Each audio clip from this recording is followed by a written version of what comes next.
아버님, 도대체 언제까지 주차장에서 하찮은 일만 하실 거예요? 할 줄 아는 게 그거밖에 없어요? 창피해서 숨이 막혀 죽겠어요. 며느리 윤정의 가시돋친 말들이 시아버지의 가슴에 파고들었습니다. 믿고 있던 아들 도연도 며느리의 말을 거들었습니다. 우리도 이제 아기도 가져야 하고 아버님까지 책임지기가 솔직히 버겁습니다. 그 말에 아버지 김석호는 대답할 가치조차 못 느꼈고 깊은 분노와 함께 차가운 겨울바람 속으로 문을 박차고 나왔습니다. 추위보다 더 아픈 건 자식에게 버림받았다는 마음이었습니다. 그러나 며칠 뒤 윤정과 도연에게 상상도 못할 일이 벌어졌습니다. 윤정의 회사 미래가 걸려있는 강남 재개발 핵심 계약 미팅. 그 자리에서 마주한 상대방의 얼굴을 보는 순간 윤정의 얼굴은 사색이 되며 그대로 얼어붙었습니다. 도대체 윤정이 본 것은 무엇이었을까요? 오늘의 사연 보름달 시작하겠습니다. 새벽 5시 강남 한복판. 아직 어둠이 가시지 않은 시간에 낡은 철문이 삐걱거리며 열렸습니다. 70대 노인 김석호가 구부정한 어깨로 주차장 안으로 들어섰죠. 먼지가 뽀얗게 앉은 관리복, 닳고 닳아 발가락이 드러날 듯한 운동화, 그리고 평생 노동으로 굳은 살이 박힌 거친 손. 겉보기에는 그저 평범한 주차장 관리인일 뿐이었습니다. 김석호는 작은 관리 사무실에서 낡은 의자에 앉아 하루를 시작했습니다. 벽에 걸린 달력에는 빨간 펜으로 동그라미 친 날짜들이 가득했죠.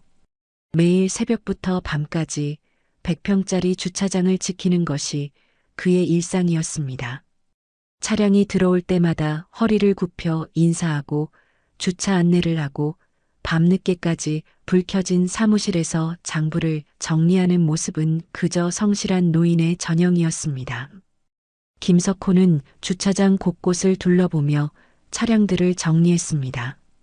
강남 한복판의 이 작은 공간에서 그는 마치 자신만의 왕국을 지키는 파수꾼 같았죠. 하지만 지나가는 사람들에게 그는 그저 평범한 주차장 관리인일 뿐이었습니다. 점심시간이 되면 김석호는 도시락을 꺼내 혼자 드셨습니다. 김치와 계란말이 몇 조각이 전부인 소박한 식사였죠. 가끔 지나가는 사람들이 치근한 눈빛으로 바라봤지만 김석호는 개의치 않았습니다. 오히려 담담한 표정으로 주변을 둘러보며 무언가를 생각하는 듯 했죠. 마치 이 모든 것들을 내려다보는 시선 같았습니다. 오후가 되면 주차장은 더욱 분주해졌습니다. 강남 한복판이라 고급차들이 수시로 드나들었죠. 벤츠, BMW, 아우디까지. 김석호는 그 모든 차량을 정성스럽게 안내했습니다. 때로는 무례한 운전자들이 반말을 하거나 짜증을 내기도 했지만 김석호는 항상 고개를 숙여 인사했습니다. 죄송합니다. 조심해서 나가세요. 그의 목소리에는 언제나 정중함이 묻어 있었습니다. 저녁 시간 대부분의 차량들이 빠져나간 후 김석호는 혼자 주차장을 정리했습니다. 바닥에 쓰레기를 줍고 차량 통행로를 정비하고 불 꺼진 가로등이 있으면 관리사무소에 신고하는 것까지. 그의 하루는 새벽부터 밤까지 이어졌습니다. 70대 노인에게는 결코 쉽지 않은 일이었죠. 밤이 되어 주차장이 조용해지면 김석호는 관리사무실 창문 너머로 강남의 야경을 바라봤습니다. 번쩍이는 네온 사인들과 고층 빌딩들 사이에서 그의 작은 주차장은 마치 섬처럼 떨어져 있었죠. 하지만 김석호의 눈빛에는 특별한 무언가가 있었습니다. 단순히 구경하는 시선이 아니라 마치 모든 것을 품고 있는 듯한 깊이가 느껴졌습니다. 가끔 늦은 시간에 정장 차림의 중년 남성이 찾아오곤 했습니다. 김석호와 짧게 대화를 나눈 후 서류 뭉치를 건네주고 가는 모습이 목격되기도 했죠. 하지만 그런 장면을 본 사람들은 별로 신경 쓰지 않았습니다. 그저 주차장 관리 관련 업무려니 생각했을 뿐이었습니다. 김석호는 매일 같은 시간에 출근하고 같은 일을 반복했습니다. 하지만 그의 표정에는 불만이나 원망이 없었습니다. 오히려 무언가를 기다리는 듯한 여유로움이 있었죠. 마치 때가 되면 모든 것이 제자리를 찾을 것이라는 확신 같은 것 말입니다. 주차장 구석에는 작은 화분 몇 개가 놓여 있었습니다. 김석호가 직접 가져와 키우는 꽃들이었죠. 척박한 콘크리트 바닥에서도 꿋꿋하게 피어나는 꽃들을 바라보며 김석호는 조용히 미소를 지었습니다. 인내하면 때가 온다는 것을 아는 사람의 미소였습니다. 그런데 김석호는 아직 몰랐습니다. 머지않아 그의 평온한 일상이 송두리째 흔들릴 것이라는 사실을, 그리고 그 흔들림이 결국 더 큰 진실을 드러내는 계기가 될 것이라는 것도 말입니다. 1년 전부터 김석호의 아들 도연이 주차장을 자주 찾아오기 시작했습니다. 도연은 대형 시중은행 기업대출 심사팀장으로 일하고 있었죠. 처음에는 혼자 왔다가 몇 번째부터는 예쁜 여자와 함께 나타났습니다. 윤정이었죠. 아버지, 제 여자친구 윤정이에요. 도연이 조심스럽게 소개했습니다. 윤정은 정중하게 허리를 굽혀 인사했죠. 안녕하세요, 아버님. 도연이한테 아버님 이야기 많이 들었어요. 첫 만남에서 윤정은 시아버지가 될 사람에게 극진하게 예의를 차렸습니다. 김석호는 아들이 좋은 사람을 만났다는 생각에 기뻤습니다. 윤정이 똑똑하고 예의 바른 것이 마음에 들었거든요. 그래, 우리 도연이가 좋은 사람 만났구나. 김석호의 얼굴에는 흐뭇한 미소가 번졌습니다. 하지만 윤정의 시선은 주차장 주변을 훑으며 무언가를 계산하는 듯 했습니다. 그 다음부터 도연과 윤정은 일주일에 한 번씩 김석호를 찾아왔습니다. 올 때마다 윤정은 정성껏 준비한 반찬을 들고 왔죠. 아버님, 제가 직접 만든 거예요. 드셔보세요. 윤정의 정성에 김석호는 감동했습니다. 며느리감으로 이보다 좋을 수 없다고 생각했죠. 윤정은 김석호 앞에서는 완벽한 예비 며느리였습니다. 주차장 관리 사무실을 청소해주고 아버지의 식사를 챙겨주며 심지어 발 마사지까지 해드렸죠. 아버님, 하루 종일 서서 일하시니까 다리가 많이 아프시죠? 윤정의 배려에 김석호는 눈물이 날 정도로 고마웠습니다. 하지만 윤정의 마음속에는 다른 계산이 있었습니다. 유명 건설사 도시개발팀장인 그녀에게는 체면이 무엇보다 중요했거든요. 시아버지가 주차장 관리인이라는 사실을 회사 동료들이 알까봐 걱정됐지만 일단은 외모와 직업이 좋은 도연이와 결혼부터 성사시켜야 했고 돈과 관련된 무언가를 숨기는 듯 했습니다. 도연이 은행 팀장이라는 직책이 그녀에게는 매력적이었으니까요. 몇 달 동안 이런 만남이 계속되자 김석호는 윤정을 진짜 마음에 들어 했습니다. 우리 윤정이는 정말 착하구나. 도연이가 복 많이 받았어. 김석호는 주변 사람들에게 예비 며느리 자랑을 하곤 했죠. 하지만 그는 윤정의 속마음을 전혀 눈치채지 못했습니다. 어느 날 도연과 윤정이 평소보다 진지한 표정으로 찾아왔습니다. 아버지, 저희 결혼 날짜 정했어요. 도연이 조심스럽게 말을 꺼냈습니다. 김석호의 얼굴에 기쁨이 번졌죠. 윤정이 이어서 말했습니다. 그런데 아버님 혼자 계시면 너무 외로우시지 않을까요? 저희와 함께 사시는 게 어떠세요? 김석호는 잠시 멈칫했습니다. 자신이 사는 20평 남짓한 아파트는 비좁을 것 같았거든요. 이 좁은 집에 너희까지 들어오면 불편할 텐데. 그때 윤정이 제안했습니다. 아버님, 그럼 이 집을 처분하고 좀 더 넓은 곳으로 이사가는 게 어떨까요? 더 넓은 곳이라니? 김석호가 의아해했습니다. 윤정이 설명했죠. 강남에서 조금 벗어나면 같은 돈으로도 훨씬 넓은 아파트를 구할 수 있거든요. 가족이 함께 살기에는 지금보다 훨씬 좋을 것 같아요. 윤정의 제안에는 실용적인 계산이 있었습니다. 강남 프리미엄을 포기하는 대신 더 넓은 공간에서 편안하게 살고 싶었던 것입니다. 도연도 거들었습니다. 아버지, 윤정이 말이 맞는 것 같아요. 세 명이 함께 살기에는 지금 집이 너무 좁잖아요. 김석호는 고민에 빠졌습니다. 오랫동안 살아온 이곳을 떠나는 것이 쉽지 않았거든요. 하지만 아들과 며느리의 간절한 모습을 보니 거절하기 어려웠습니다. 결혼식 준비 과정에서도 윤정은 완벽한 며느리 역할을 했습니다. 김석호의 의견을 묻고 식장에서도 시아버지를 극진히 모셨죠. 하지만 결혼식에 온 윤정의 동료들이 김석호의 직업을 물어볼 때마다 윤정의 표정은 어두워졌습니다. 강남에서 땅 관리하는 일을 하세요라고 애매하게 답할 뿐이었죠. 결혼 후 김석호는 자신의 아파트를 처분했습니다. 그리고 도영과 윤정이 찾아준 더 넓은 아파트로 세 명이 함께 이사를 했죠. 강남에서는 벗어났지만 그래도 괜찮은 지역의 30평대 아파트였습니다. 김석호에게는 꿈만 같은 일이었습니다. 아들, 며느리와 함께 살 수 있게 되었으니까요. 첫 며칠간은 모든 것이 좋았습니다.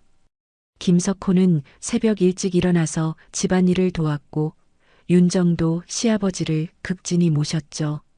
아버님, 편하게 지내세요. 저희 집이에요. 윤정의 말에 김석호는 감동했습니다. 정말 좋은 며느리를 만났다는 생각이 들었거든요. 그런데 김석호는 아직 몰랐습니다. 이 모든 친절과 배려가 진심이 아니라 철저한 계산에서 나온 것이라는 사실을, 그리고 곧 자신을 향한 며느리의 진짜 마음을 보게 될 것이라는 것도 말입니다. 함께 살기 시작한 지 2달이 지났습니다. 처음 며칠은 모든 것이 순조로워 보였죠. 김석호는 새벽 5시면 어김없이 일어나 아침 준비를 도왔고 윤정도 시아버지에게 정중하게 대했습니다. 하지만 작은 갈등들이 하나씩 쌓이기 시작했습니다. 첫 번째 문제는 김석호의 아침 음식 준비였습니다. 며느리를 위한다며 새벽에 일어나 반찬을 만들고 밥을 짓곤 했죠. 윤정아, 아침 해놨으니까 먹고 가라. 김석호의 정성이었지만 윤정에게는 부담이었습니다. 시아버지가 만든 음식은 너무 짜고 기름기가 많았거든요. 윤정은 처음엔 맛있어요. 아버님 일하며 억지로 먹었습니다. 하지만 시간이 지날수록 견디기 어려워졌죠. 어느 날 아침 윤정은 김석호가 출근한 후 몰래 음식을 음식물 쓰레기통에 버렸습니다. 그런데 김석호가 갑자기 지갑을 가지러 돌아온 순간이었습니다. 김석호는 윤정이 자신이 만든 음식을 버리는 모습을 목격했습니다. 가슴이 철렁했죠. 하지만 어떻게 반응해야 할지 몰라 조용히 나갔습니다. 윤정도 들킨 것을 알았지만 서로 모른 척했습니다. 그날부터 김석호의 표정에 그늘이 드리워지기 시작했습니다. 두 번째 갈등은 생활비 문제였습니다. 김석호는 평생 검소하게 살아온 습관 때문에 전기와 가스를 아껴 썼습니다. 윤정아, 에어컨 너무 세게 틀지 마라. 전기세 많이 나와. 여름철마다 반복되는 잔소리였죠. 겨울에는 보일러 온도를 낮추라고 했고 불필요한 전등은 꼭 끄라고 했습니다. 윤정은 점점 스트레스를 받았습니다. 어느 날 에어컨을 틀고 있는데 김석호가 또 잔소리를 했습니다. 윤정아, 에어컨 너무 세게 틀지 마. 전기세 많이 나와. 이번에는 윤정이 참지 못했습니다. 아버님, 전기세는 저희가 내는데 왜 그러세요? 더워 죽겠는데 진짜 짜증나게. 윤정의 말에 김석호는 당황했지만 요즘 신세대는 하고 싶은 말은 하고 사나보다 하고 아무 말하지 않았습니다. 세 번째는 사회적 체면 문제였습니다. 윤정의 회사 동료들이 집들이에 왔을 때였습니다. 김석호가 작업복을 입고 퇴근하는 모습을 보게 된 것이죠. 윤정 씨 시아버지세요? 동료가 물었습니다. 윤정은 당황하며 대답했습니다. 네, 강남에서 땅 관리하는 일을 하세요. 그날 밤 윤정은 도연에게 털어놨습니다. 여보, 진짜 창피해 죽겠어. 친구들이 계속 물어보는데 뭐라고 말해야 할지 모르겠다고. 그리고 매일 만들어주는 밥도 맛없어 죽겠고 전기가스 아끼라는 잔소리도 지긋지긋해. 윤정의 불만이 한꺼번에 쏟아져 나왔습니다. 도연도 고개를 끄덕이며 동조했습니다. 나도 솔직히 불편한 게 너무 많아. 회사에서도 아버지 직업 얘기하기 어렵고 조만간 따로 사시라고 얘기해야겠어? 도연의 말에 윤정이 답답해했습니다. 도대체 언제 얘기할 건데? 아버님 집 팔게 하고 우리가 큰 집으로 온 우리 계획은 이미 이뤘잖아. 이제 다음 단계로 넘어가야지. 그런데 두 사람은 몰랐습니다. 화장실에 가려던 김석호가 복도에서 이 대화를 우연히 듣고 있다는 것을. 김석호는 문 앞에 서서 믿을 수 없다는 표정을 지었습니다. 이게 뭐지? 도대체 무슨 말들을 하는 거지? 계획이라니. 내 집을 팔게 한 것도 계획이었다는 말인가? 김석호의 가슴이 얼어붙었습니다. 지금까지 자신이 믿어왔던 모든 것들이 거짓이었다는 사실이 한순간에 무너져 내렸죠. 며느리의 따뜻한 미소, 아들의 효도하겠다는 약속, 가족과 함께 산다는 행복. 모든 것이 자신을 이용하기 위한 연극이었던 것입니다.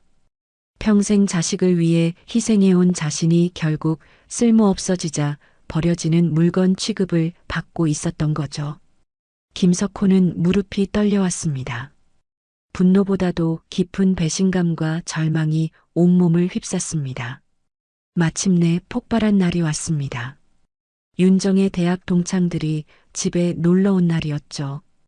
김석호가 평소보다 조금 늦게 퇴근했는데 정장 차림의 여성들이 앉아 있었습니다. 김석호는 당황했지만 정중하게 인사했습니다. 안녕하세요. 하지만 그 순간 윤정의 얼굴이 새빨갛게 달아올랐습니다. 시아버지의 작업복 차림과 먼지 묻은 모습이 친구들에게 고스란히 노출된 것입니다. 친구들의 시선이 김석호에게 머물렀고 어색한 침묵이 흘렀죠. 친구들이 나간 후 윤정은 더 이상 참을 수 없었습니다. 아버님, 정말 견딜 수가 없어요. 지금까지 쌓였던 모든 불만이 터져나왔습니다. 제 친구들 앞에서 그런 모습으로 나타나시면 어떡해요? 얼마나 창피한지 아세요? 김석호는 할 말을 잃었습니다. 내가 뭘 잘못했다고. 하지만 윤정은 멈추지 않았습니다. 잘못한 게 없다고요? 매일 그 냄새, 그 먼지, 그 더러운 옷차림으로 집에 들어오시고 아버님이 만든 음식은 억지로 먹어야 하고 전기가스비 아끼라는 잔소리는 또 뭐고. 믿고 있던 아들 도연의 말이 더 충격이었습니다. 아버지, 윤정이 말이 틀린 건 아니에요. 우리도 이제 체면이 있잖아요. 아들마저 아내 편을 드는 모습에 김석호는 머리가 멍해졌습니다. 평생을 자식을 위해 살아온 자신이 이런 대접을 받게 될 줄은 꿈에도 몰랐거든요. 도대체 언제까지 주차장에서 그런 일을 하실 거예요? 윤정의 목소리에는 노골적인 멸시가 담겨 있었습니다. 창피해서 숨이 막혀 죽겠어요. 김석호는 가슴이 철렁했습니다. 그동안 자신을 따뜻하게 대해줬던 며느리가 이런 말을 할 줄은 몰랐거든요. 그럼 내가 어떻게 살라는 거냐? 김석호의 목소리에는 분노가 묻어났습니다. 윤정의 대답은 냉정했습니다. 따로 사시는 게 어떨까요? 서로를 위해서요. 결국 아들과 며느리가 원하는 것은 김석호를 집에서 내보내는 것이었습니다. 그 말을 들은 김석호는 오랫동안 말을 잇지 못했습니다. 자신의 집을 처분해가며 아들 가족과 함께 살게 됐는데 이제는 나가라는 소리를 듣고 있었거든요. 지난밤에 며느리와 아들이 한 말들이 잘못 들은 게 아닌 게 확실해졌습니다. 강남에 내 아파트를 팔아서 본인들 넓은 아파트로 오려는 속셈이었습니다. 가슴 깊은 곳에서 차가운 분노가 치밀어 올랐습니다. 이런 인간 같지도 않은 것들! 너희를 자식이라고 생각했던 내가 바보였다. 김석호가 처음으로 분노를 터뜨렸습니다. 평생 도현이 너를 위해 살았는데 결국 이용만 당하고 버려지는구나. 좋다. 알겠다. 단 절대 후회는 하지 말거라. 김석호의 목소리는 차갑게 변해 있었습니다. 말을 마친 김석호는 짐도 챙기지 않은 채 현관문을 박차고 나갔습니다. 윤정과 도연은 그 갑작스러운 모습에 당황했지만 말리지 않았죠. 오히려 속으로는 안도하고 있었습니다. 밖으로 나온 김석호에게 차가운 겨울바람이 얼굴을 때렸습니다. 그 순간 오래된 기억이 떠올랐습니다. 어린 도연이 처음 아빠라고 불렀던 날, 아들을 등에 업고 놀이터를 뛰어다니던 날들, 도연이 아플 때마다 밤새 간병했던 기억들. 그 사랑스러웠던 시절의 아들은 어디로 간 것일까요? 김석호의 눈가에 차가운 눈물이 맺혔습니다. 그런데 윤정과 도연은 아직 몰랐습니다. 자신들이 방금 쫓아낸 시아버지가 누구인지, 그리고 이 일이 앞으로 어떤 결과를 가져올지 말입니다. 김석호가 집을 나간 후 아파트 안은 이상하게 시원했습니다. 윤정과 도연은 서로를 바라보며 안도의 한숨을 쉬었죠. 윤정이 먼저 입을 열었습니다. 진짜 나간 거 맞는 거지? 이제 안 오겠지? 도연이 어깨를 으쓱했습니다. 당연히 안 오지. 그런 식으로 화내고 나갔는데 윤정의 얼굴에 미소가 번졌습니다. 그럼 이 집 우리 거 된 거야? 완전 대박이네. 도연도 기분이 좋아졌죠. 아버지 집 팔아서 이사 온 거니까 당연히 우리 거지. 후회는 무슨 후회야. 주차장 관리인이 무슨 힘 있다고. 윤정이 비웃으며 말했습니다. 맞아. 그냥 허세 부린 거야. 갈 데도 없으면서. 도연도 동조했죠. 두 사람은 마치 큰 승부에서 이긴 것처럼 기뻐했습니다. 한편 김석호는 목적지도 없이 거리를 걸었습니다. 11월의 차가운 바람이 얇은 셔츠를 뚫고 들어왔지만 신경 쓰지 않았죠.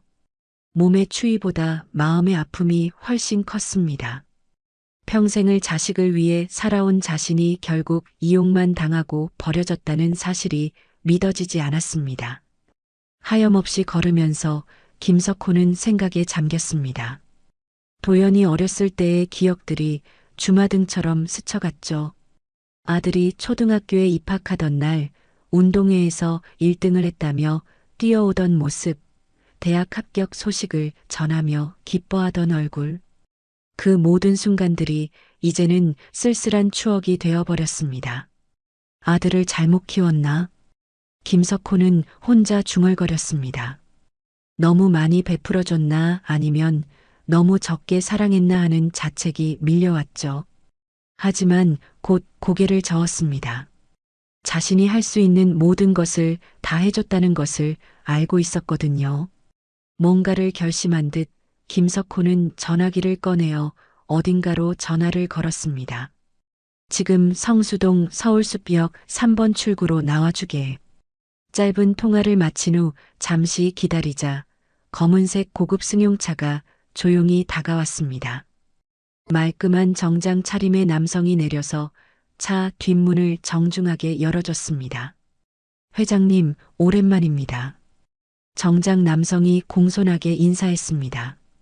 김석호는 익숙한 듯 차에 올랐고 고급차는 조용히 어딘가로 사라져갔습니다. 지나가던 행인들은 그저 평범한 할아버지가 자식 차에 타는 모습으로만 여겼을 뿐이었죠. 하지만 김석호에게는 변하지 않는 하나의 원칙이 있었습니다. 아무리 힘든 일이 있어도 자신의 일은 끝까지 책임진다는 것이었죠. 평생을 그렇게 살아왔고 지금도 마찬가지였습니다. 다음 날 아침 김석호는 평소 시간에 주차장으로 출근했습니다. 가족에게 버림받은 것과 일에 대한 책임감은 별개의 문제였거든요. 동료들이 금세 눈치챘습니다. 사장님, 어디서 주무셨어요? 얼굴이 많이 피곤해 보이시네요. 주차장에서 오랫동안 함께 일한 박 씨가 걱정스럽게 물었습니다.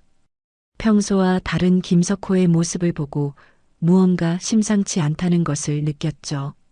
그냥 좀 복잡한 일이 있었어. 김석호는 대충 둘러댔습니다. 하지만 박 씨는 계속 신경이 쓰였죠. 평소 단정했던 김석호의 모습과는 너무 달랐거든요. 혹시 집에 무슨 일이라도? 박 씨가 조심스럽게 물었지만 김석호는 고개만 저었습니다. 점심시간 김석호는 평소처럼 도시락을 꺼냈습니다. 하지만 혼자 먹는 밥맛은 쓸쓸했죠. 예전에는 윤정이 싸준다며 거들먹거렸지만 사실 김석호 자신이 준비한 것들이었습니다. 가족과 함께 먹던 그 시간들이 그리웠지만 이제는 돌이킬 수 없었습니다. 며칠이 지나자 김석호는 마음을 정리했습니다. 더 이상 자식들에게 기대하지 않기로 했죠. 오히려 이번 일로 자신이 얼마나 순진했는지 깨달았습니다. 주차장 동료들이 걱정스러워했지만 김석호는 자세한 사정을 말하지 않았습니다. 가족 일은 가족 일이고 일은 일이라는 게 그의 철칙이었거든요. 그런 김석호를 지켜보던 박 씨가 어느 날 말을 꺼냈습니다. 사장님, 혹시 도움이 필요하시면 언제든 말씀하세요. 김석호는 고개를 저었습니다. 고맙지만 괜찮아. 내가 알아서 할 일이야. 하지만 박 씨의 진심 어린 걱정에는 감동했습니다. 진짜 사람의 정이 무엇인지 새삼 깨달았거든요. 사장님이 평소에 저희들한테 얼마나 잘해주셨는데요. 이럴 때 서로 도와야죠. 박 씨의 진심 어린 말에 김석호는 감동했습니다. 가족보다 동료가 더 따뜻하다는 현실을 새삼 깨달았거든요. 하지만 김석호에게는 다른 계획이 있었습니다. 정말 고맙다. 하지만 난 괜찮아. 그날 밤 김석호는 다시 전화를 걸었습니다. 이번에는 좀 더 구체적인 지시였죠. 자신의 진짜 모습을 드러낼 때가 다가오고 있었습니다. 박 씨는 김석호의 여유로운 모습을 보며 의아해했지만 더 이상 묻지 않았습니다. 며칠 후 김석호는 박 씨에게 말했습니다. 박 씨, 정말 고마웠어. 덕분에 마음을 정리할 수 있었네. 박 씨는 아쉬워했죠. 벌써 가시는 건가요? 저희는 괜찮은데. 하지만 김석호는 결심을 굳혔습니다. 이제 내 갈 길을 가야지. 한편 집에서는 윤정과 도연이 김석호 없는 생활을 즐기고 있었습니다. 역시 둘이 사는 게 훨씬 좋네. 냄새도 안 나고 잔소리도 없고. 윤정이 기분 좋게 말했습니다. 도연도 동조했죠. 맞아. 이제 친구들 불러도 부담 없고 완전 자유야. 하지만 며칠이 지나자 작은 문제들이 생기기 시작했습니다. 김석호가 해주던 집안일들을 누군가는 해야 했거든요. 쓰레기 버리기, 전구 갈기, 간단한 수리 등등. 윤정은 점점 짜증이 났습니다. 이런 것까지 우리가 다 해야 하나? 진짜 귀찮네. 자존심이 허락하지 않았거든요. 자신들이 내쫓아놓고 다시 돌아오라고 할 수는 없었죠. 대신 알아서 잘 지내고 계실 거야. 주차장 관리인이 뭐 어디 굶어 죽겠어? 라며 서로를 위로했습니다. 그런데 윤정과 도연은 아직 몰랐습니다. 자신들이 버린 시아버지가 곧 상상도 못할 모습으로 다시 나타나게 될 것이라는 사실을. 그리고 그때 자신들의 오만함이 얼마나 큰 대가를 치르게 될지도 말입니다. 김석호가 집을 나간 지 일주일이 지났습니다. 윤정과 도연에게는 황금 같은 시간이었죠.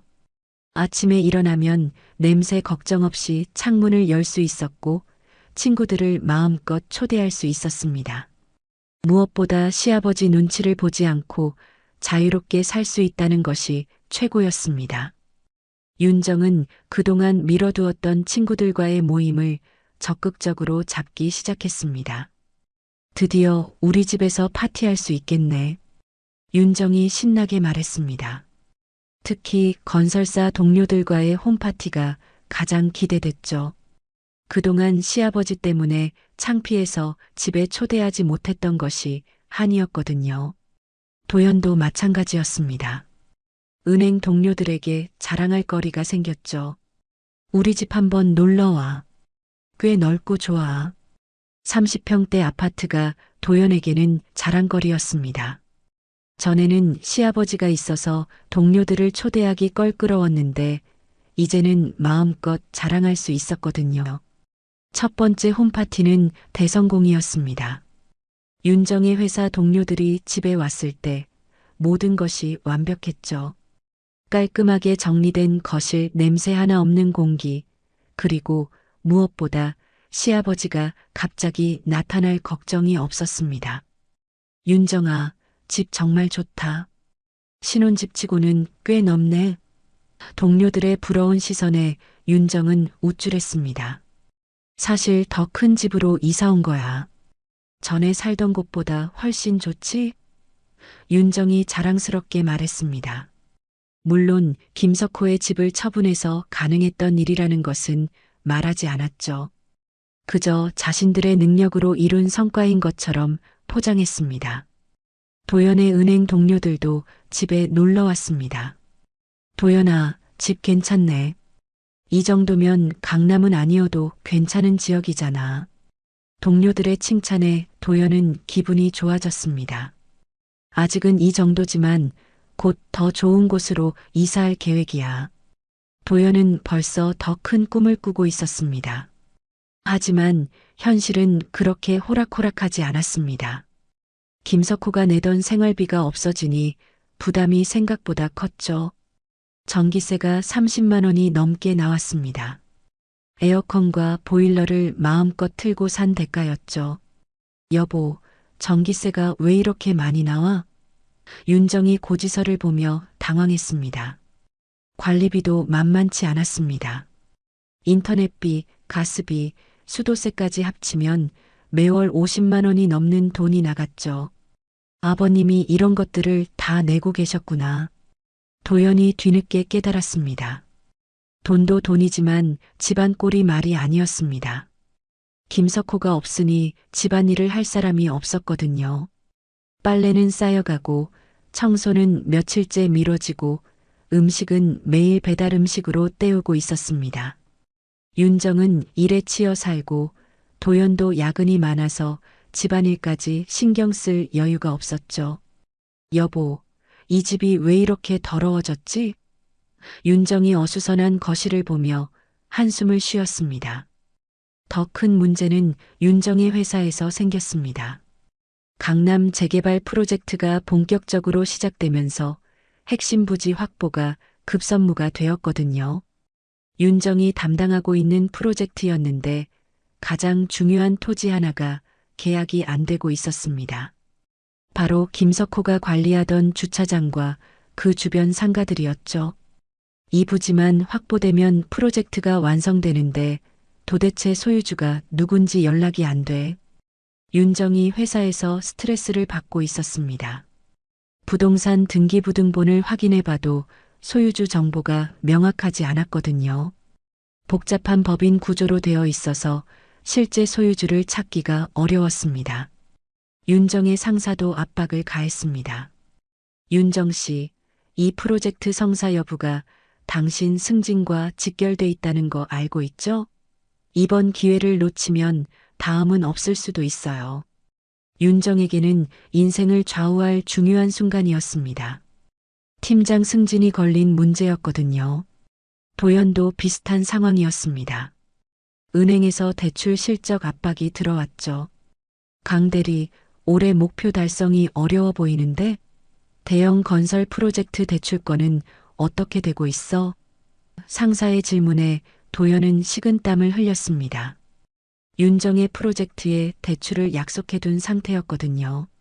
곧 계약이 성사될 예정입니다. 아내가 담당하고 있는 프로젝트라서 확실해요.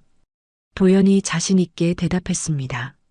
하지만 속으로는 불안했죠. 윤정이 매일 스트레스를 받는 모습을 보고 있었거든요. 그런 상황에서 윤정에게 묘한 아이디어가 떠올랐습니다. 여보, 혹시 아버님이 그 주차장 소유주랑 아는 사이일까? 오랫동안 관리해 왔으니까 뭔가 연결고리가 있을 수도 있잖아. 윤정의 제안에 도연도 고개를 끄덕였습니다. 그럴 수도 있겠네. 한번 물어볼까? 하지만 곧 현실을 깨달았습니다. 자신들이 김석호를 내쫓아놓고 이제 와서 도움을 청할 수는 없었거든요. 근데 어떻게 연락해? 우리가 그런 식으로 내보냈는데. 도연이 난감해했습니다. 자존심도 상했고 체면도 있었죠. 윤정의 스트레스는 날이 갈수록 심해졌습니다. 회사에서는 매일 프로젝트 진행 상황을 보고하라고 했고 경쟁사들도 같은 부지를 노리고 있었거든요. 이런 식으로 계속되면 정말 망할 것 같아. 윤정이 집에 와서 한숨을 쉬었습니다. 도연도 은행에서 비슷한 압박을 받고 있었습니다. 강 대리 부인이 건설사에서 일한다면서 그쪽 프로젝트 대출 성사시키면 특별 보너스도 있을 텐데. 상사의 기대에 도연은 부담감을 느꼈습니다. 성공하면 승진이었지만 실패하면 좌천될 수도 있었거든요. 어느 날 밤 두 사람은 심각한 대화를 나누었습니다. 여보, 정말 아버님한테 연락해 볼까? 지금 상황이 너무 급해. 윤정이 절박하게 말했습니다. 하지만 도연은 주저했죠. 아버지가 우리 연락을 받을까? 그런 식으로 화내고 나가셨는데 결국 두 사람은 자존심을 접기로 했습니다. 상황이 너무 절박했거든요. 윤정의 승진과 도연의 대출 실적이 모두 이 프로젝트에 달려 있었습니다. 일단 연락은 해보자. 안 받으면 어쩔 수 없고.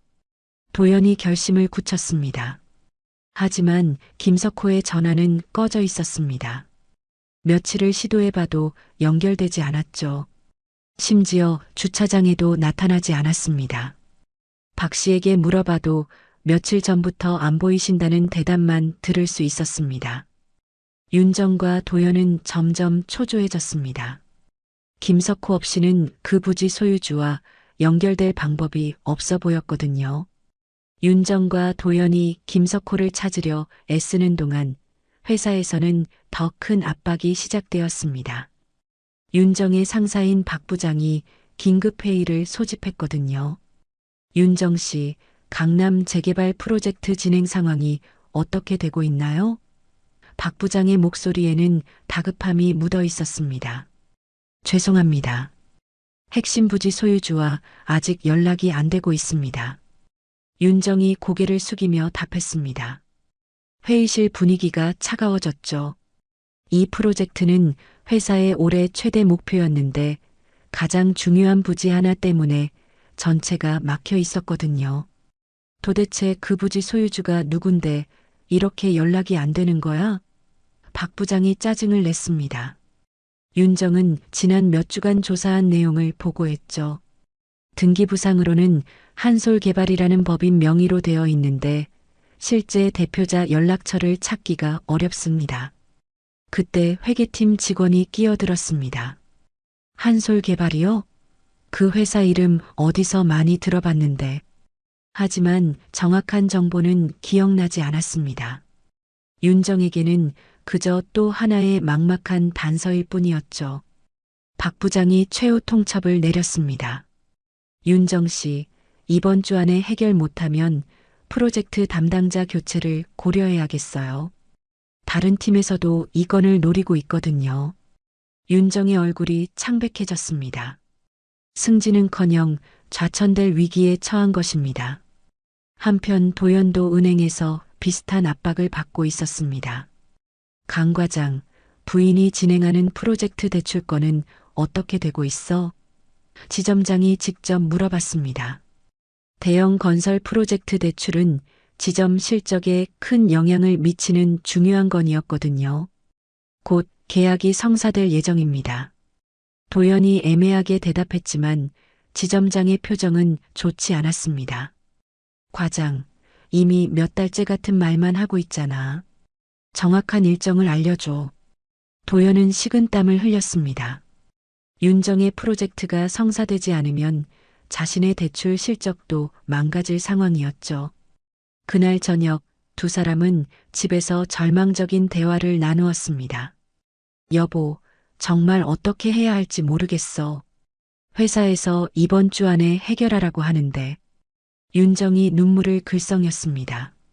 평생 일해온 회사에서 이런 위기를 맞은 것은 처음이었거든요. 도연도 마찬가지였습니다. 나도 지점장한테 계속 추궁당하고 있어. 이대로 가면 우리 둘 다 망하는 거 아니야? 두 사람은 그제서야 후회가 밀려왔습니다. 김석호가 오랫동안 그 주차장을 관리해 왔으니 분명 소유주가 누군지 알고 있을 것이었거든요. 하지만 지금은 연락조차 할 수 없는 상황이었습니다. 그때는 왜 그런 생각을 못했을까요? 윤정이 갑자기 아이디어를 냈습니다. 여보, 아버지가 관리하던 주차장에 직접 가보는 게 어때? 혹시 거기서 단서를 찾을 수 있을지도 몰라. 도연도 고개를 끄덕였습니다. 그래, 다른 방법이 없잖아. 다음날 점심시간 두 사람은 김석호가 관리하던 주차장을 찾아갔습니다. 오랜만에 보는 그곳은 여전히 붐비고 있었죠. 하지만 김석호의 모습은 보이지 않았습니다. 대신 박 씨가 혼자서 주차장을 관리하고 있었습니다. 박 씨, 안녕하세요. 저 도연이에요. 김석호 관리인 아들. 도연이 조심스럽게 인사했습니다. 박 씨의 표정이 차가워졌죠. 아, 도연 씨. 박 씨는 김석호가 어떻게 집에서 쫓겨났는지 대충 눈치채고 있었거든요. 혹시 아버지 어디 계신지 아세요? 연락이 안 돼서요. 윤정이 애원하는 듯 물었습니다. 하지만 박 씨는 고개를 저었습니다. 며칠 전부터 안 보이셔요. 갑자기 사라지셨어요. 박 씨의 말투에는 원망이 섞여 있었습니다. 도연이 다급하게 물었습니다. 혹시 이 주차장 소유주 연락처 아세요? 아버지가 오랫동안 관리하셨으니까 뭔가 아실 것 같은데. 박 씨가 의아한 표정을 지었습니다. 소유주요? 그걸 왜 물어보세요? 윤정이 급하게 설명했습니다. 제가 건설회사에서 일하는데 이 부지를 포함한 재개발 프로젝트를 진행하고 있거든요. 소유주분과 꼭 연락을 취해야 해서요. 박 씨는 더욱 당황한 표정을 지었습니다. 그런 중요한 일을 왜 사장님한테 물어보지 않으셨어요? 그게 도연이 말을 망설였습니다. 자신들이 아버지를 내쫓았다고 말할 수는 없었거든요. 아버지가 갑자기 연락이 안 돼서요. 혹시 소유주 연락처만이라도. 하지만 박 씨도 모르는 일이었습니다. 김석호가 단순한 관리인인 줄만 알고 있었거든요. 두 사람은 빈손으로 돌아갈 수밖에 없었습니다. 그런데 그들이 떠난 후 박 씨는 이상한 생각이 들었습니다. 사장님이 갑자기 사라진 것도 그렇고 아들 내외가 소유주를 찾아다니는 것도 그렇고 뭔가 이상하다. 그날 저녁 박 씨는 김석호가 마지막으로 탔던 검은색 고급차를 떠올렸습니다.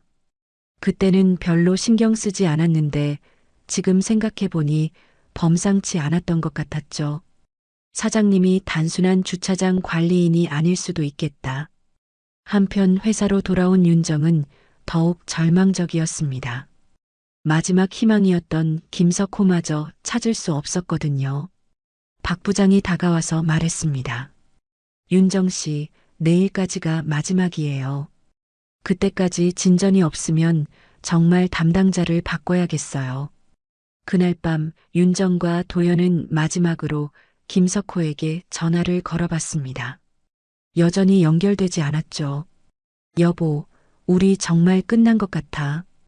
윤정이 절망적으로 말했습니다. 윤석호가 주차장 관리인으로 일한 것은 단순한 생계유지가 아니라 자신만의 철학과 원칙에 따른 선택이었던 것입니다.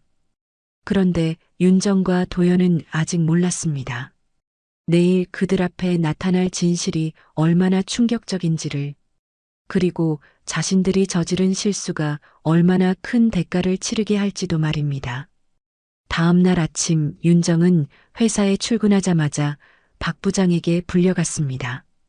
윤정 씨, 마지막 기회예요. 오늘 오후까지 진전이 없으면 정말 프로젝트에서 빼겠어요.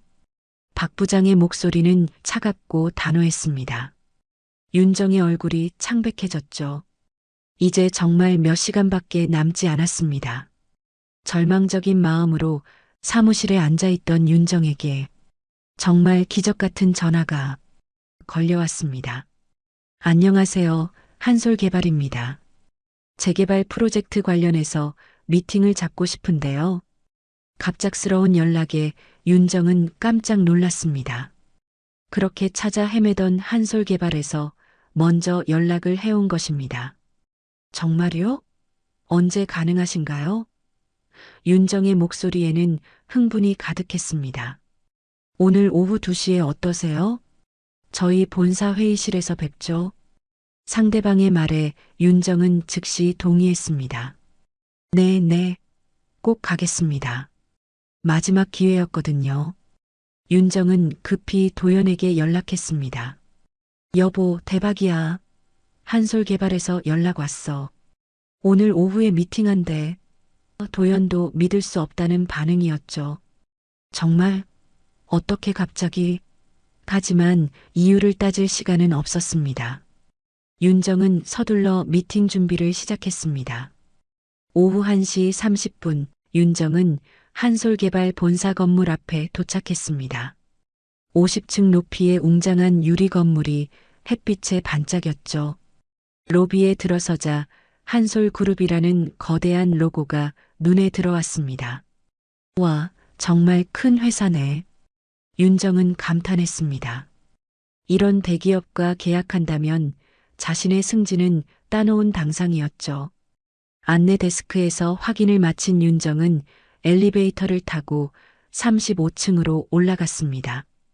복도를 걸으며 회사의 현대적인 분위기에 또 한 번 놀랐죠. 역시 대기업은 다르네. 회의실 앞에 도착한 윤정은 심호흡을 했습니다. 인생이 바뀔 수 있는 중요한 순간이었거든요. 회의실 문을 열고 들어간 윤정은 잠시 당황했습니다. 넓은 회의실에 아무도 없었거든요. 아직 안 오셨나? 윤정이 중얼거리며 테이블 한쪽에 자리를 잡았습니다. 프레젠테이션 자료를 다시 한번 점검하며 긴장을 달랬죠. 몇 분 후 회의실 문이 열렸습니다. 깔끔한 정장을 입은 중년 남성이 들어왔죠. 뒤이어 또 다른 정장 차림의 사람이 따라 들어왔습니다. 윤정은 정중하게 일어나 인사했습니다. 안녕하세요. 저희 회사 도시개발팀 윤정입니다. 안녕하세요. 먼저 들어온 남성이 인사를 받았습니다. 한솔그룹 비서실장 김비서입니다. 잠시만 기다려주세요. 곧 회장님께서 오실 겁니다. 회장님이라는 말에 윤정의 눈이 커졌습니다. 회장이 직접 나온다는 것은 이 프로젝트가 정말 중요하다는 의미였죠. 회장님이 직접 나오신다고요? 윤정이 놀라며 물었습니다. 김 비서가 고개를 끄덕였죠. 네, 이 부지에 대해서는 회장님께서 직접 결정하신다고 하셨거든요. 윤정은 더욱 긴장했습니다. 대기업 회장을 직접 만날 기회는 흔치 않았거든요. 잠시 후 회의실 문이 다시 열렸습니다. 윤정은 정중하게 고개를 숙여 인사할 준비를 했죠.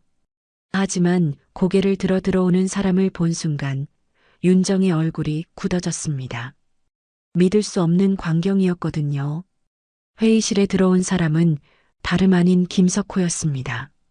두 눈을 씻고 여러 번 바라봤지만 허름한 주차해온 옷이 럭셔리 정장으로 바뀌었을 뿐 분명히 본인의 시아버지 김석호였습니다. 며칠 전 집에서 나갈 때의 초라한 모습이 아니었죠. 고급스러운 정장을 입고 당당한 걸음걸이로 들어오는 김석호의 모습은 완전히 다른 사람 같았습니다. 윤정은 의자에서 일어날 수도 앉아 있을 수도 없었습니다. 입을 벌린 채 김석호를 바라볼 뿐이었죠. 아버님? 윤정의 목소리는 떨렸습니다. 하지만 김석호는 냉정한 표정으로 테이블 맞은편에 앉았습니다. 안녕하세요, 윤정 씨. 김석호의 목소리는 차갑고 공식적이었습니다. 며칠 전까지만 해도 윤정아라고 부르던 따뜻한 목소리와는 완전히 달랐죠. 한솔그룹 회장 김석호입니다. 김석호가 명함을 윤정 앞으로 밀어냈습니다.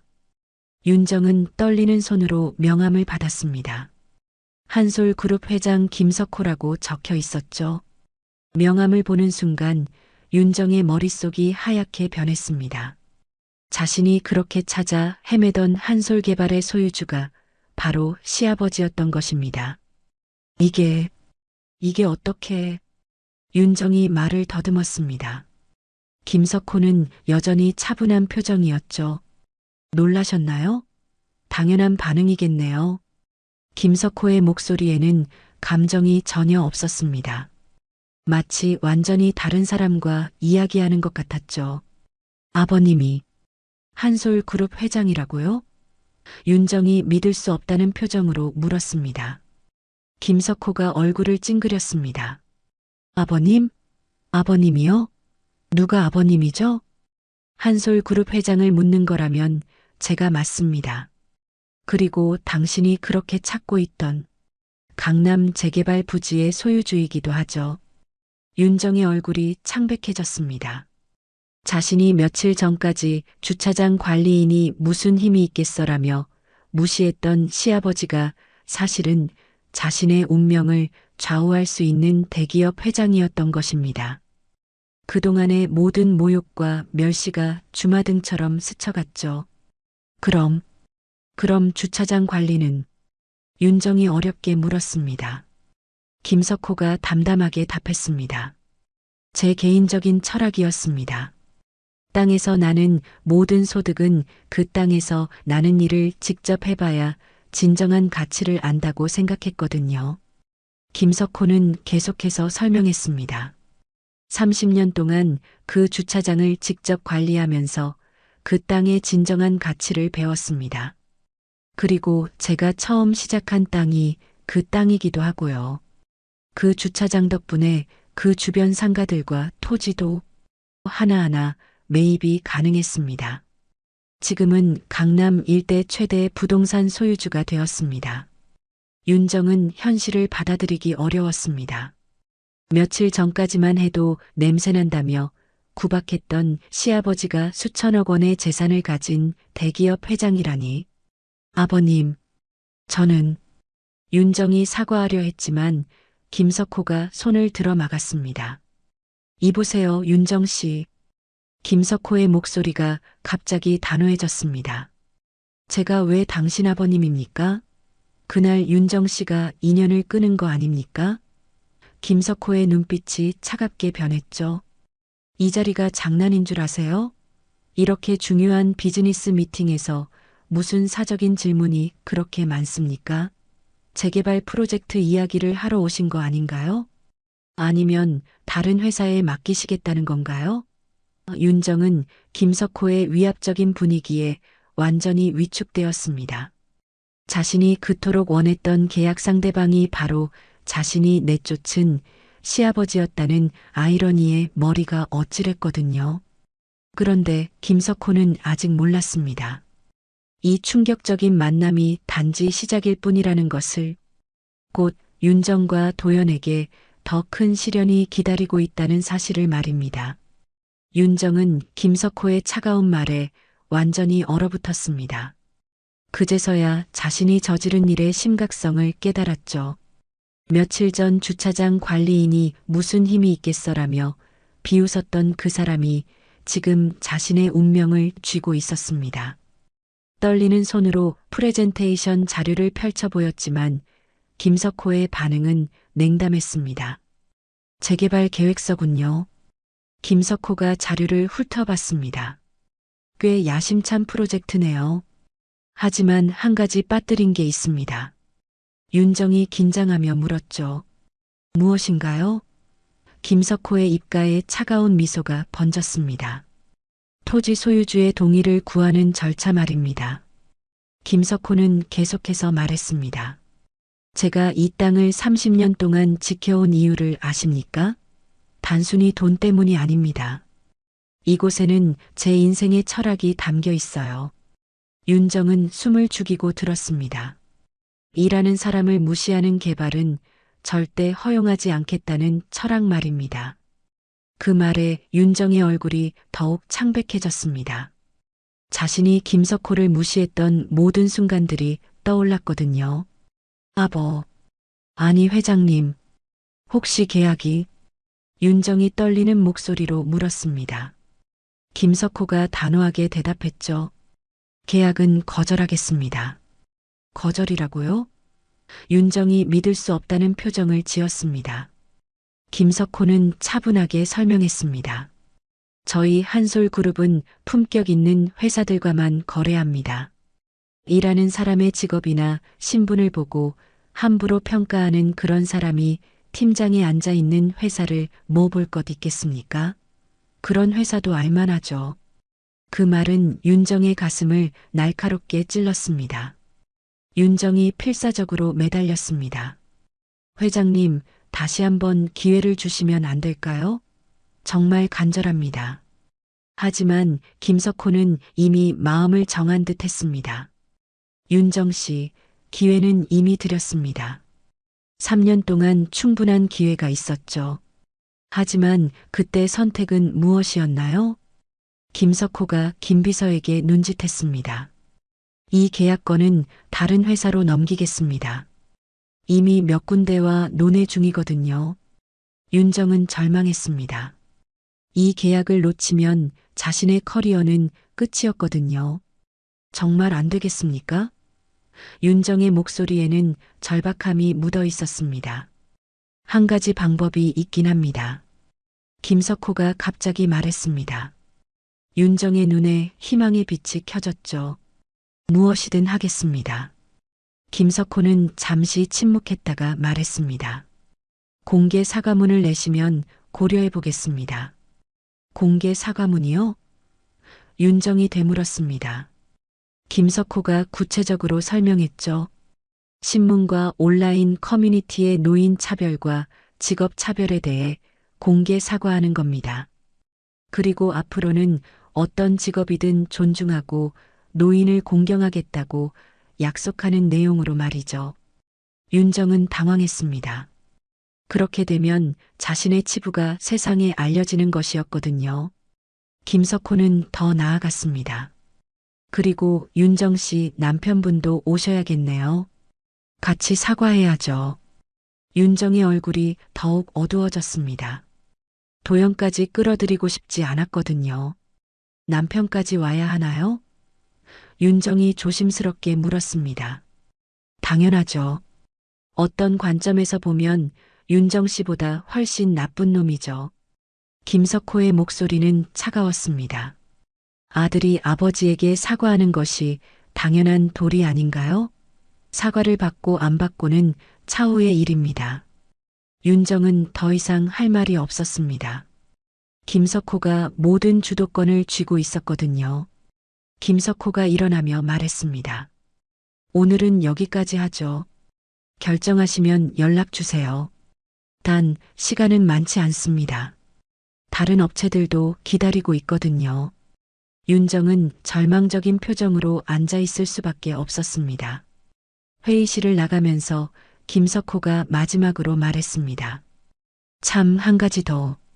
공개 사과를 하더라도 계약 조건은 상당히 불리할 겁니다. 제가 굳이 윤정 씨 회사와 일할 이유가 없거든요. 그 말은 윤정에게 마지막 일격이었습니다. 윤정 혼자 남은 회의실에서 머리를 감쌌습니다. 자신이 저지른 실수가 이렇게 큰 대가를 치르게 할 줄은 몰랐거든요. 며칠 전까지만 해도 김석호를 쓸모없는 늙은이라고 생각했는데 지금은 그가 자신의 운명을 좌우하는 절대 권력자가 되어 있었습니다. 급하게 도연에게 전화를 걸었습니다. 여보, 당장 회사에서 나와.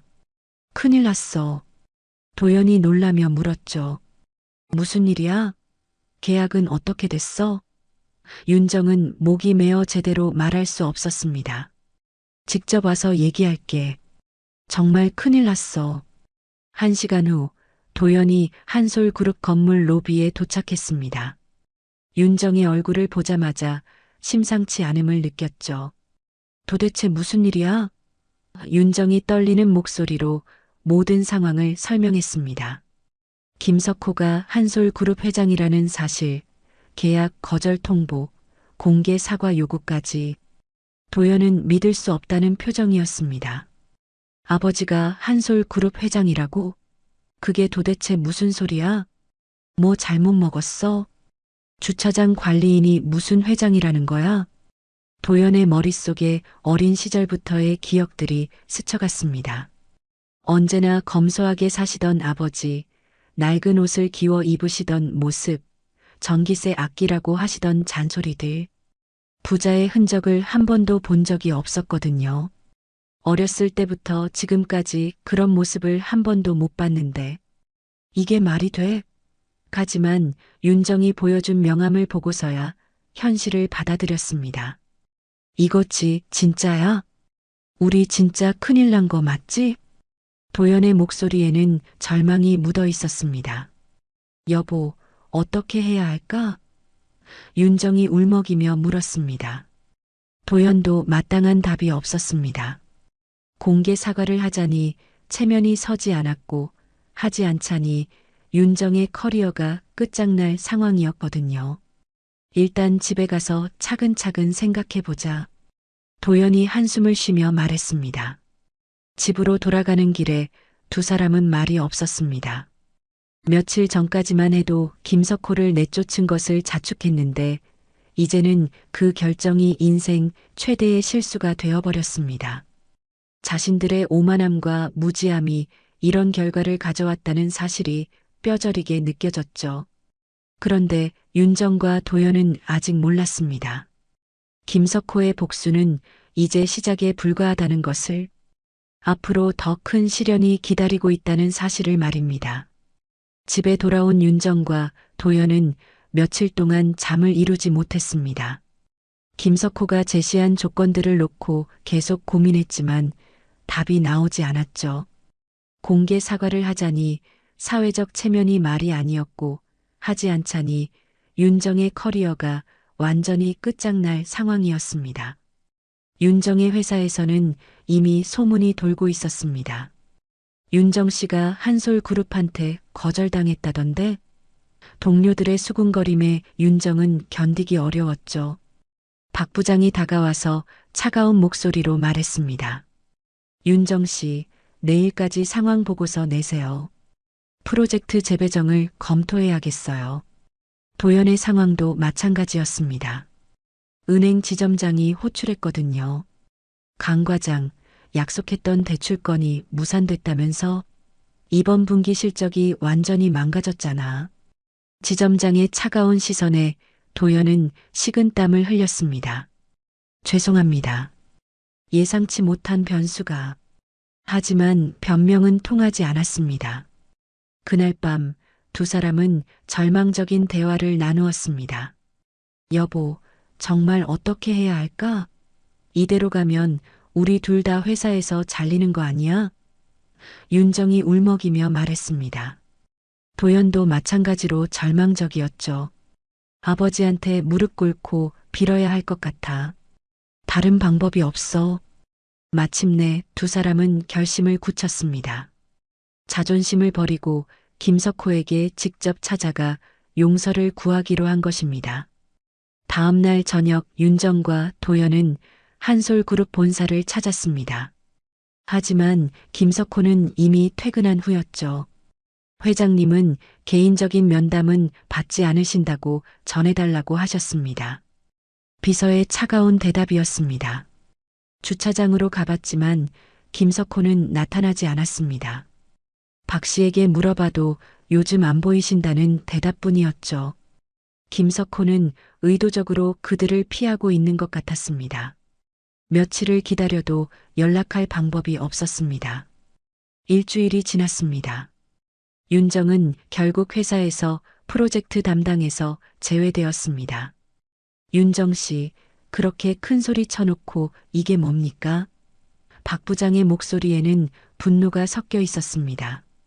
이게 얼마나 중요한 프로젝트인지 알고 있어요? 회사의 미래가 걸려 있는 건이라고요. 이번 건은 다른 팀으로 넘어갔고 당신은 앞으로 중요한 프로젝트는 기대하지 마세요. 박 부장의 통보에 윤정은 무너졌습니다. 승진은커녕 좌천이 확실해진 상황이었죠. 도연도 은행에서 경고를 받았습니다. 강 과장, 다음에 이런 일 있으면 인사조치 각오하세요. 지점장의 차가운 경고에 도연은 고개를 숙일 수밖에 없었습니다. 동료들의 시선도 차가워졌죠. 도연이 때문에 지점 실적이 망가졌다는 소문까지 돌았습니다. 그런 상황에서 기적처럼 김석호로부터 연락이 왔습니다. 내일 저녁 7시 한솔그룹 회장실로 오세요. 짧고 차가운 문자였지만 두 사람에게는 마지막 희망이었습니다. 드디어 기회가 왔어. 이번에는 정말 무릎 꿇고 빌어야 해. 도연이 각오를 다졌습니다. 다음 날 저녁 윤정과 도연은 한솔그룹 50층 회장실을 찾았습니다. 넓고 고급스러운 회장실에서 김석호가 기다리고 있었죠. 정장 차림의 김석호는 며칠 전 집에서 쫓겨나던 모습과는 완전히 다른 사람 같았습니다. 권위와 위엄이 온몸에서 뿜어져 나왔거든요. 앉으세요. 김석호가 차갑게 말했습니다. 윤정과 도연은 조심스럽게 소파에 앉았죠. 김석호는 그들을 내려다보는 위치에 서 있었습니다. 침묵이 흘렀습니다. 먼저 말을 꺼내야 하는 것은 그들이었죠. 도연이 먼저 입을 열었습니다. 아버지. 하지만 김석호가 손을 들어 막았습니다. 김 회장이라고 부르세요. 지금 이 자리는 비즈니스 미팅입니다. 도연의 얼굴이 창백해졌습니다. 아버지가 아닌 김 회장이라는 호칭을 요구하는 것 자체가 관계의 단절을 의미했거든요. 김 회장님, 도연이 떨리는 목소리로 말했습니다. 저희가 잘못했습니다. 정말 죄송합니다. 윤정도 고개를 깊이 숙였죠. 회장님, 저희가 무지했습니다. 용서해 주세요. 하지만 김석호의 표정은 변하지 않았습니다. 용서요? 김석호가 차가운 웃음을 지었습니다. 3년 동안 저를 무시하고 멸시하더니 이제 와서 용서를 구하시는군요. 그것도 자신들이 어려워지니까 말이죠. 그 말에 두 사람은 할 말을 잃었습니다. 정확한 지적이었거든요. 김석호가 계속했습니다. 만약 제가 정말 가난한 주차장 관리인이었다면 지금도 이렇게 무릎 꿇고 있었을까요? 윤정과 도연은 대답할 수 없었습니다. 김석호의 말이 뼈저리게 와닿았거든요. 결국 돈과 권력 때문에 사과하는 거 아닙니까? 도연이 절박하게 매달렸습니다. 아니에요, 아버. 회장님, 저희가 정말 잘못 생각했어요. 회장님의 진심을 몰라봤습니다. 하지만 김석호는 냉정했습니다. 진심이라고요? 그럼 지금도 제가 주차장 관리인이라면 같은 말을 할 수 있겠습니까? 윤정이 무릎을 꿇었습니다. 회장님, 정말 죄송합니다. 저희가 너무 어리석었어요. 도연도 따라 무릎을 꿇었죠. 회장님, 한 번만 기회를 주세요. 다시는 이런 일 없을 거예요. 하지만 김석호는 그들을 내려다보며 고개를 저었습니다. 기회는 이미 3년 동안 충분히 드렸습니다. 김석호의 목소리는 단호했습니다. 그때는 저를 가족이라고 생각해서 참고 기다렸죠. 하지만 당신들이 선택한 건 무엇이었습니까? 두 사람은 고개를 들 수 없었습니다. 김석호가 최종 선언을 했습니다. 도연아, 너는 더 이상 내 아들이 아니다. 그리고 윤정아, 너도 더 이상 내 며느리가 아니야. 그 말에 두 사람은 절망했습니다. 앞으로는 완전한 남남으로 살겠다. 가족관계는 여기서 끝이야. 아버지, 도연이 절규했습니다. 정말 한 번만 더 기회를. 하지만 김석호는 이미 등을 돌리고 있었습니다. 나가세요. 더 이상 할 말이 없습니다. 김석호의 목소리에는 더 이상 감정이 없었습니다. 보안 요원들이 들어와서 두 사람을 안내했습니다. 나가세요. 윤정과 도연은 어쩔 수 없이 일어났습니다. 무릎을 꿇고 빌었지만 아무 소용이 없었거든요. 회장실 문이 닫히는 순간 모든 것이 끝났습니다. 엘리베이터 안에서 윤정이 울음을 터뜨렸습니다. 우리가 정말 끝난 거야? 도연도 절망적이었습니다. 아버지가 정말 인연을 끊으시려나 봐. 두 사람은 자신들이 저지른 일에 돌이킬 수 없는 결과를 뼈저리게 깨달았습니다. 건물 밖으로 나온 두 사람은 차가운 바람을 맞으며 걸었습니다. 며칠 전까지만 해도 김석호를 쓸모없는 늙은이라고 생각했는데 이제는 그가 자신들의 운명을 완전히 바꿔버린 절대 권력자가 되어 있었습니다. 가족의 정을 돈과 체면 때문에 저버린 대가가 이렇게 클 줄은 몰랐죠. 그 순간 두 사람은 깨달았습니다. 진정한 가치는 돈이나 지위가 아니라 사람에 대한 존중과 사랑이라는 것을. 하지만 그 깨달음은 너무 늦어버렸습니다. 김석호와의 관계는 이미 돌이킬 수 없는 강을 건너버린 것입니다. 6개월이 흘렀습니다. 김석호는 다시 주차장에 나타났습니다. 하지만 이번에는 모든 것이 달랐죠. 주차장을 이용하는 사람들의 시선이 완전히 바뀌어 있었습니다. 안녕하세요, 회장님. 오늘도 수고 많으십니다. 정중한 인사들이 끊이지 않았습니다. 한솔그룹 회장이라는 정체가 알려진 후였거든요. 김석호는 여전히 같은 작업복을 입고 있었습니다. 하지만 그 모습을 보는 사람들의 눈빛에는 존경과 경외심이 가득했죠. 저런 분이 진짜 성공한 사람이구나라는 감탄이 자연스럽게 흘러나왔습니다. 30년 동안 한자리를 지켜온 그의 철학을 이제야 사람들이 이해하기 시작한 것입니다. 박 씨가 다가와서 조심스럽게 말했습니다. 사장님, 아니 회장님, 정말 몰랐습니다.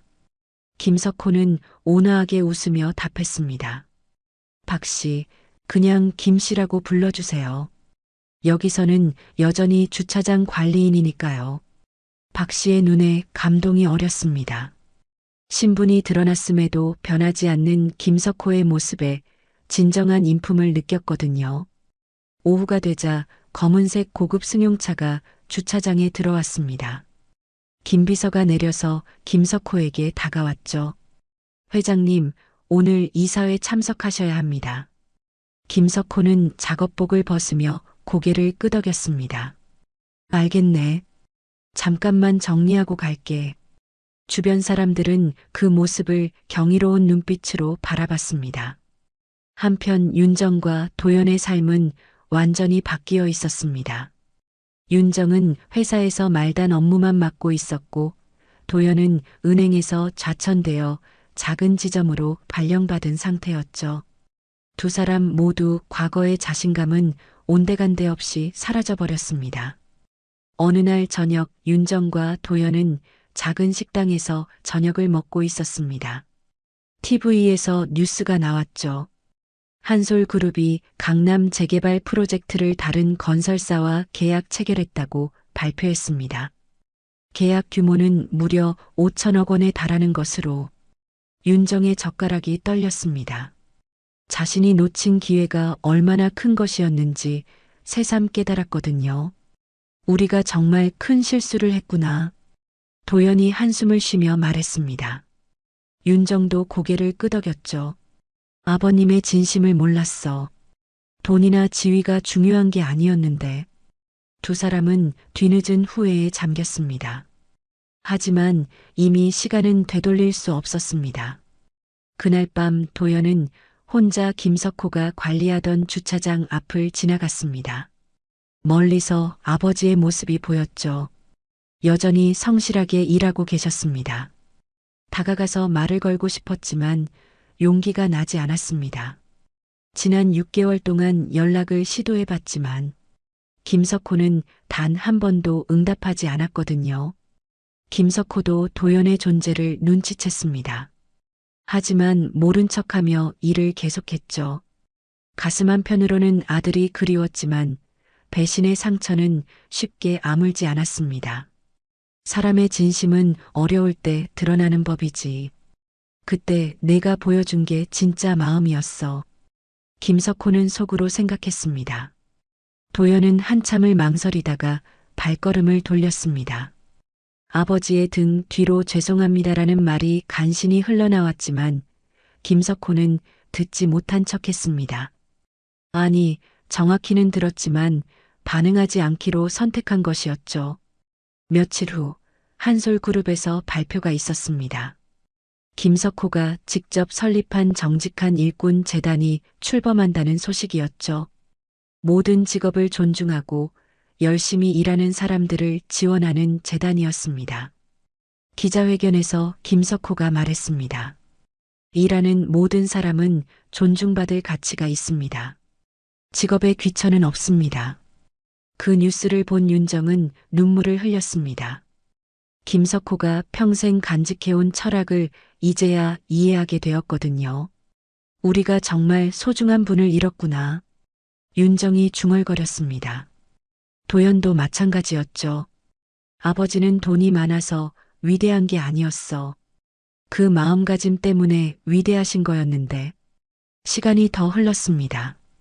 김석호는 여전히 주차장에서 일했습니다. 하지만 이제 그 모습을 보는 사람들은 모두 알고 있었죠. 저분이 얼마나 특별한 사람인지를.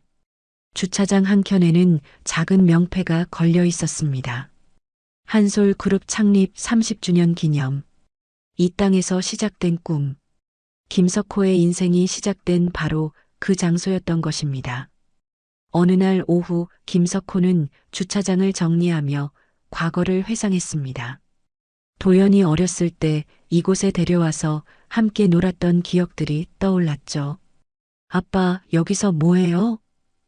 아빠가 꿈을 키우는 곳이란다. 그때는 정말 행복했었습니다. 가족이 함께였으니까요. 하지만 김석호는 후회하지 않았습니다. 사람의 진심은 어려울 때 드러나는 법이었고 그들이 보여준 것이 진짜 마음이었으니까요. 대신 이제는 새로운 가족들이 있었습니다. 박 씨를 비롯한 주차장 직원들, 그리고 한솔그룹의 모든 임직원들이 그의 진짜 가족이었죠. 해가 저물어 갔습니다. 김석호는 마지막으로 주차장을 둘러본 후 작업복을 벗었습니다. 오늘도 성실하게 일을 마친 하루였죠. 검은색 승용차가 조용히 다가와 그를 기다리고 있었습니다. 김석호는 차에 오르며 창밖을 바라봤습니다. 저 멀리 윤정과 도연이 지나가는 모습이 보였습니다. 두 사람은 여전히 고개를 숙인 채 걷고 있었죠. 김석호의 눈에 잠시 복잡한 감정이 스쳤지만 곧 고개를 돌렸습니다. 이제는 정말 남남이었으니까요. 차가 출발하며 주차장이 멀어져 갔습니다. 30년 동안 자신의 모든 것을 쏟아부은 그 땅, 그리고 그곳에서 배운 인생의 진리들. 김석호는 만족스러운 미소를 지었습니다. 진정한 성공은 다른 사람을 짓밟는 것이 아니라 자신의 원칙을 지키며 살아가는 것이라는 것을 증명했으니까요. 그렇게 김석호의 하루가 끝났습니다. 내일도 그는 다시 주차장에 나와 성실하게 일할 것입니다. 돈과 지위 때문이 아니라 그것이 자신이 선택한 삶의 방식이기 때문입니다. 그리고 사람들은 그런 그의 모습에서 진정한 성공의 의미를 배워갈 것입니다. 사람의 가치는 가진 것으로 평가되는 것이 아니라 어떻게 살아가느냐로 결정되는 것이라는 영원한 진리를 남기면서 말입니다. 사람을 겉모습이나 직업으로 판단하지 말라는 오늘의 이야기, 마음에 드셨다면 구독과 좋아요, 알림 설정까지 꼭 부탁드립니다. 다음에도 사연 보름달이 더 좋은 이야기로 찾아뵙겠습니다. 행복하세요.